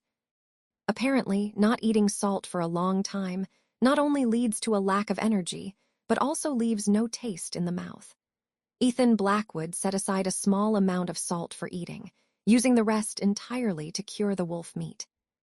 This meal of roasted wolf meat, seasoned not only with salt, but also with natural spices like bay leaves and dill, along with a pot of tender fish soup, was the most satisfying meal they had eaten in a long time. However, there's a fatal problem now. The fresh water supply is running out. The previous supply of fresh water was only enough for Ethan Blackwood and 2 others for 3 days. Now, with twice the number of people, some fresh water had also been used for boiling salt. The rainwater collected last time would last at most until tomorrow. Neither rainwater nor vegetation like water vines and pine needles are long-term solutions. To obtain sufficient fresh water, one must enter the jungle to find a water source. I'm going into the jungle to find water, don't wander off. After finishing the roasted wolf meat, Ethan Blackwood took the mountaineering bag from the lifeboat, filled it with bamboo tubes full of water, and then addressed everyone. In some situations, there isn't always strength in numbers. It seems that everyone splitting up to look for water might be more efficient. However, without experience, entering the jungle is like a headless fly. Forget efficiency, you can't even protect yourself. Everyone immediately nodded. In truth, Ethan Blackwood didn't even need to remind them. They wouldn't dare to run around haphazardly on the island anyway. I'll come with you to look for water. You'll have an extra pair of hands. Sophia Ashbourne volunteered. Ethan Blackwood didn't know how to answer without discouraging her. Taking her along, would she be an asset or a hindrance? You would never have found water without my help, Sophia Ashbourne declared, utterly lacking self-awareness. Ethan Blackwood pouted. Is this girl smitten with him? At that moment, the entire ship was in a state of chaos. The classmates were screaming, and the crew members were running around in disarray because they found that the ship had lost power and was slowly drifting towards an island. It's a desert island. We're finished. Are we going to die here? Despair, fear, and hopelessness filled the faces of the classmates. Sophia Ashbourne was so frightened that her face turned pale. She tightly held onto Ethan Blackwood's arm, her whole body trembling slightly. Compared to the panic of the classmates and crew members, Ethan Blackwood seemed very calm. He looked at the island in the distance and frowned slightly. This island seemed a bit unusual. It was surrounded by a strange black mist, and from time to time, the sound of strange roars could be heard from within. Look, there's a rescue boat coming. Just when everyone was in despair, Ryan Caldwell suddenly pointed at the sea not far away and shouted excitedly. Sure enough, a small boat was rapidly approaching them from a distance. About 10 minutes later, the boat arrived next to the cruise ship. There were only 3 people on the boat, 2 men and 1 woman. The men were burly and the woman was slender. Who are you? Are you here to rescue us? Lucas Everhart asked nervously. The man standing at the bow of the boat, Victor Harrington, smiled grimly and said, We are indeed here to rescue you. Victor Harrington then tied the boat to the cruise ship. Please come over quickly, everyone. It's not safe here, Madeline Spencer, the woman, urged. Upon hearing this, everyone quickly boarded the small boat in an orderly fashion. However, Ethan Blackwood just stood there, unmoving, his face calm. Ethan Blackwood, why aren't you coming? Are you really going to wait for death on this ship? Sophia Ashbourne asked anxiously. Ethan Blackwood still looked calm and said, This ship won't sink for now, and these people give me a very dangerous feeling. Originally, Ethan Blackwood was still hesitating, but then he suddenly received a system notification. Ding! A new main mission has been released. Kill Captain Sullivan and explore the island. Mission reward. God-level Lucky Aura, 10 God-level Lucky Aura fragments. Note: God-level Lucky Aura fragments can be combined into a complete God-level Lucky Aura. The combined God-level Lucky Aura can improve the user's luck and make the user encounter various lucky events. Upon receiving the system notification, Ethan Blackwood immediately understood that these people were not here to rescue them. Ethan Blackwood, what are you talking about? They are clearly here to save us. If you don't come, don't regret it, Isabel Hawthorne said angrily. That's right, Ethan Blackwood. Don't think that just because you saved us once, you can be arrogant. If you don't come over, you'll be on your own. Emily Winters also chimed in. Ethan Blackwood ignored them. He just quietly watched everyone board the small boat. In the end, only Ethan Blackwood was left on the cruise ship. Victor Harrington and the others looked at Ethan Blackwood with a strange gaze, then smiled faintly, untied the rope, and the boat quickly left. In the small boat, Lucas Everhart and the others looked at the rapidly shrinking cruise ship and shook their heads with a trace of pity in their eyes. Ethan Blackwood is too arrogant. He actually refused to come over. Isn't that just asking for death? Ryan Caldwell said gloatingly. Let's not worry about him. He asked for it. We're safe now, Lucas Everhart said excitedly. However, just as Lucas Everhart finished speaking, Victor Harrington, who was at the bow, suddenly pulled out a gun and pointed it at him. What are you doing?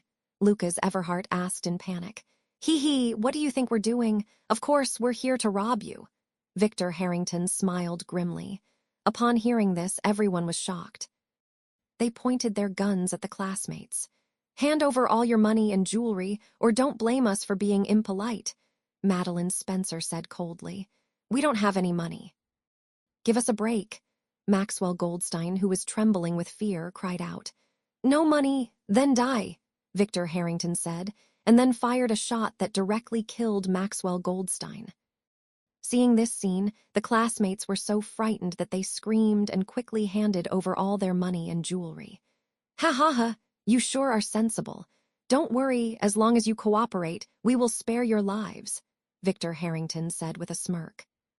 After robbing the money, Victor Harrington and the others tied up Lucas Everhart and the others, and then looked at Sophia Ashbourne.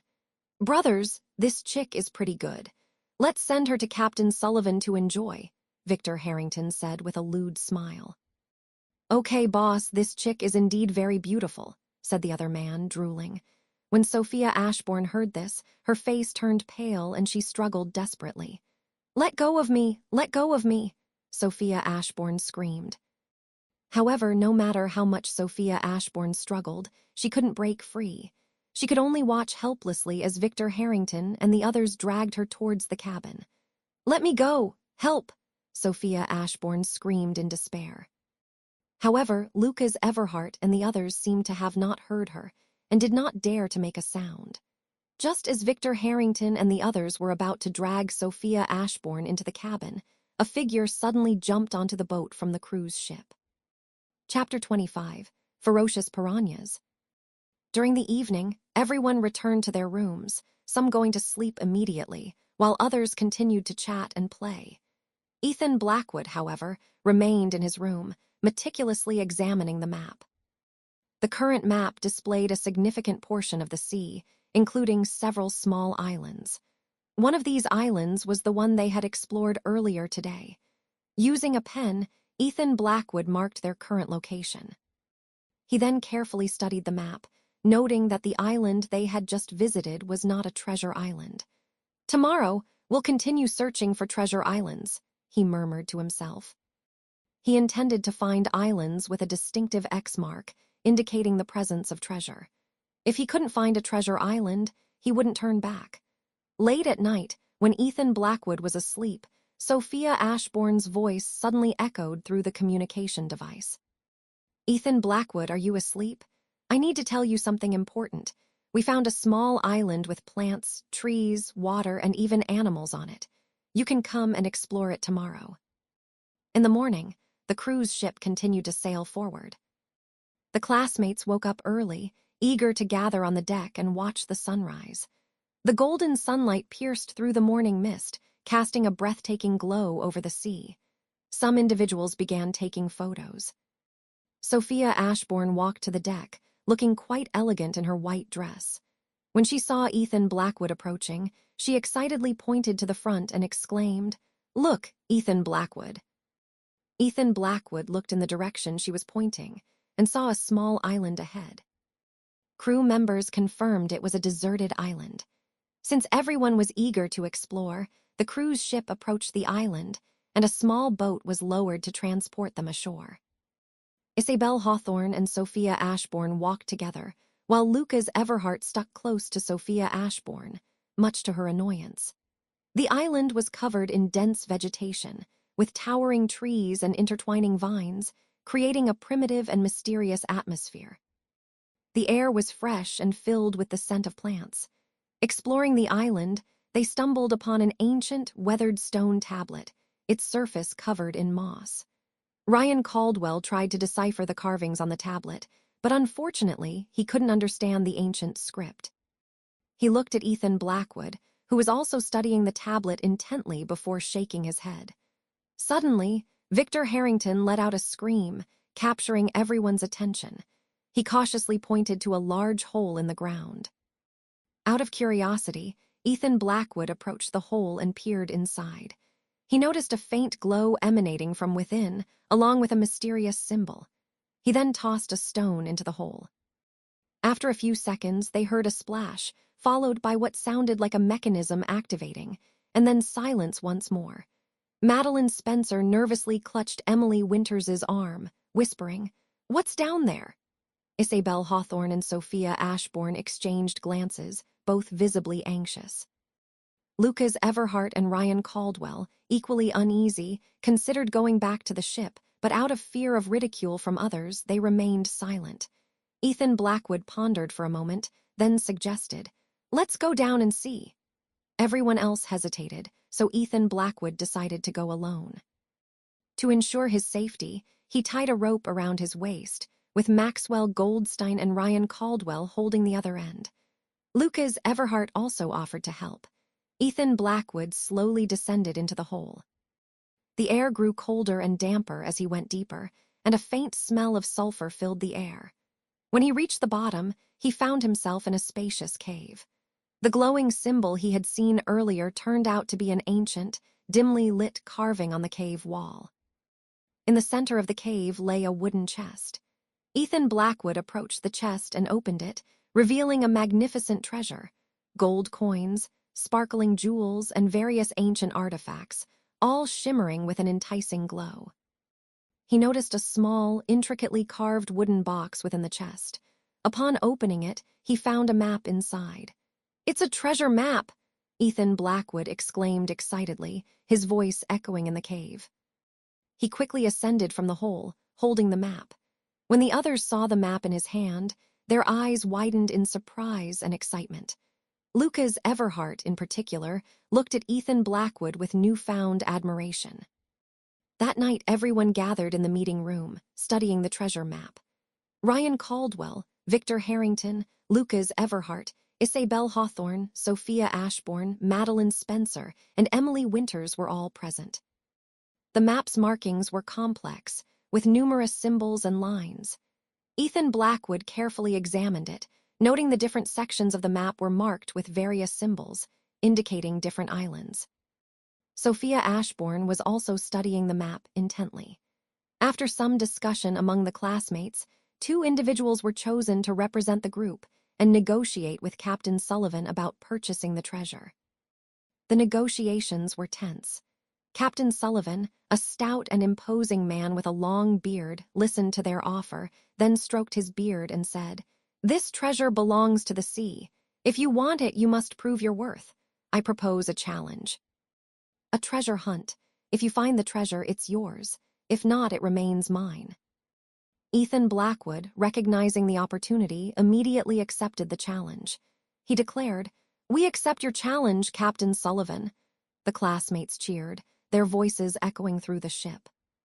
Captain Sullivan smiled and replied, "Excellent. Tomorrow we set sail." Ethan Blackwood pursed his lips. No way, is there? After all, their identities were clear. Perhaps it's living together day in and day out on this deserted island that's given me a little illusion. Yes, that's it. Without the halo of the wilderness textbook, Ethan Blackwood didn't see any reason for Sophia Ashbourne to like him. As Ethan Blackwood walked towards the jungle, lost in thought, Sophia Ashbourne followed closely behind. After entering the jungle, the first thing Ethan Blackwood did was find the tallest ancient tree and begin to climb it. As the saying goes, stand high and see far. One of the simplest ways to understand the terrain of a place is to stand at its highest point. Ethan Blackwood, perched atop the tree, scanned the surroundings for a moment before his gaze settled on a depressed area. He quietly noted its location. That would be his target for finding water. Typically, when searching for water in a jungle, one should look for the lowest lying areas. The reasoning is simple: water flows downhill. After choosing a direction, Ethan Blackwood climbed down from the tree. "Make sure you stick close to me." After giving instructions to Sophia Ashbourne, Ethan Blackwood walked towards his chosen direction. Humans die without water, and so do animals. Therefore, the closer one gets to a water source, the more abundant the wildlife, and naturally, the greater the danger. In a rainforest, even herbivores, let alone carnivores, can be deadly if one carelessly trespasses into their territory. For instance, herbivores like hippos and rhinoceroses are no less dangerous than carnivores, and they possess a very strong territorial instinct. If one accidentally intrudes, they can be attacked in groups until death. Yes. Sophia Ashbourne nodded, a slight curve to her crimson lips. Ethan Blackwood proceeded cautiously, sticking to areas illuminated by the sun. Typically, venomous insects or snakes, those unseen dangers, prefer to move about in the shade. Under Ethan Blackwood's carefully chosen route, there were no major setbacks. When the sound of gently flowing water came from ahead, Ethan Blackwood immediately felt at ease. Water is the source of life. Finding water in the wilderness is finding hope for survival. Flowing water, at the very least, guarantees drinkability. As for the water quality, that still needs to be assessed. Ethan Blackwood and Sophia Ashbourne eagerly scrambled through the jungle. Indeed, it was a clear stream. The stoneflies and shrimp in the water indicated that it was very clean. Ethan Blackwood, however, couldn't feel happy at all, because he saw swarms of countless piranhas in the water. Ethan Blackwood, look, there are so many fish. Let's catch some to make soup. Sophia Ashbourne was very excited. These should be piranhas. Ethan Blackwood reluctantly revealed the truth. No way! Are piranhas really this small? Sophia Ashbourne was stunned. Many people imagine piranhas to be enormous fish because of their frightening name, but this is not the case. Piranhas are not very large, only about 20 centimeters, but they are truly terrifying. They are disc-shaped, with green backs and red bellies and triangular teeth. They live in schools in shallow water. Any fish or shrimp are their food. Sometimes, even an animal drinking water, if it accidentally falls into the water, will immediately be attacked and gnawed by piranhas. Piranha teeth can bite through cowhide and wooden boards. Just one bite can tear off a large piece of flesh. Even the strongest animals can be reduced to terrifying skeletons within minutes. It's midday now. Piranhas don't like to forage under the sun, so they aren't very active. However, getting water isn't that simple either. Ethan Blackwood's expression was solemn. Before their eyes, a clear stream flowed, yet they were parched and unable to drink. There could be no greater torment in the world. But there was no alternative. If Ethan Blackwood dared to put his hand into the water, within 5 seconds, only bones would remain of his entire palm. Are we just going back like this? Sophia Ashbourne was very unwilling to give up. The gurgling stream was right before her eyes. How could she abandon it? I do have an idea, but I'm not sure if it will work. As he spoke, Ethan Blackwood began to follow the stream downwards, eventually finding a somewhat murky, deep mud pit. You're not thinking of drinking water from the mud pit, are you? Sophia Ashbourne's eyes widened, a look of reluctance on her face. This mud pit was too filthy. How many bacteria would she swallow with just one gulp? Of course not. In murky waters or swamps, you generally find electric eels. Electric eels are one of the natural predators of piranhas. A single discharge can stun over 30 piranhas. And electric eels can discharge continuously. Ethan Blackwood stirred the mud with a dry stick as he spoke. Indeed. As Ethan Blackwood expected, after disturbing the water in the muddy swamp, a very thick and long electric eel emerged from the black mud, swimming continuously. Quick, catch him, catch him. Sophia Ashbourne shouted. Are you trying to electrocute me? Ethan Blackwood glared at Sophia Ashbourne, annoyed. An electric eel can discharge currents ranging from 300 to 800 volts. For heaven's sake, household electricity is only 220 volts. If an electric eel discharges all its electricity at once, it could certainly electrocute someone. What should we do then? Sophia Ashbourne was anxious. To get water, we need to deal with the piranhas, which means we need electric eels. But right now, we can't easily catch electric eels. Isn't this a dead end? Ethan Blackwood has his own brilliant plan. Ethan Blackwood spoke, and with a single stroke, cut down a camajo plant with white spotted leaves. Immediately, the familiar pungent smell of ammonia filled the air. What are you doing? Are you still trying to catch rabbits at a time like this? Sophia Ashbourne held her nose, expressing distaste. Naturally, an electric eel's electric organs are modified muscles. Excessive muscle activity leads to fatigue. In other words, an electric eel cannot discharge indefinitely. After 15 seconds of continuous discharge, it essentially runs out of power. It needs 20 minutes of rest to discharge again. Ethan Blackwood explained. So, you want to use the rabbit to make the electric eel discharge all its electricity, and then catch it. Sophia Ashbourne was very intelligent and immediately understood what was going on. Excellent, you take the branch. As Ethan Blackwood spoke, he followed the scent of musk and found a rabbit's nest. He instructed Sophia Ashbourne to hold a branch and extend it into the nest. He himself concentrated, standing guard nearby. Within 5 minutes, 2 plump rabbits, unable to endure the stench of ammonia, bolted out of their burrows. Ethan Blackwood, quick as a flash, caught both rabbits simultaneously. This time, we need to capture them alive to force the electric eel to discharge. The larger the animal, the stronger the electric shock it can withstand. If you encounter a wild rabbit, catching it barehanded can be quite difficult, but the method Ethan Blackwood used was much simpler. Because a rodent's nest is generally a tunnel. The larger end is the entrance and exit, while the smaller end is for escape. By blocking the larger hole with a branch soaked in ammonia, the rabbit can only run out from the smaller hole at the back. This is the true meaning of waiting by the stump for a hare. Binding the 2 rabbits tightly with hibiscus stalks, Ethan Blackwood approached the muddy pond and located the electric eel. First, he poked it with a stick to put it on alert, then immediately lowered one of the rabbits into the muddy pond. Immediately, the rabbit convulsed violently for a moment, then stopped moving. Ethan Blackwood then repeated the process, placing the other rabbit into the muddy pit. After being depleted by the 2 rabbits, the electric eel's charge was almost entirely spent. It would take about 15 minutes for it to recover enough to discharge electricity again. Ethan Blackwood calculated the timing perfectly, retrieved the electric eel, and immediately went to the stream.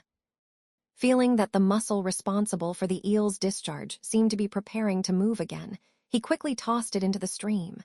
Zap! It was as if a bomb had been dropped into the water. The surrounding piranhas were instantly stunned by the electric shock. The remaining piranhas scattered and fled in all directions. Once the electric eel finished discharging, Ethan Blackwood and Sophia Ashbourne quickly seized the opportunity to fill their kettles and bamboo tubes with water. We must fill the water containers as much as possible before the piranhas regroup. As the 2 frantically scooped water, the piranhas reacted. Seemingly no longer threatened by the electrical current, they swarmed the electric eel and began to attack it directly. Instantly, blood began to gush from the electric eel's body. Upon sensing the scent of blood, the piranhas became even more frenzied. In less than half a minute, the electric eel from moments ago was completely devoured, leaving not a trace behind. At this moment, Ethan Blackwood only halfway filled the water. But all the piranhas changed their target, swimming swiftly towards where Ethan Blackwood's hand was.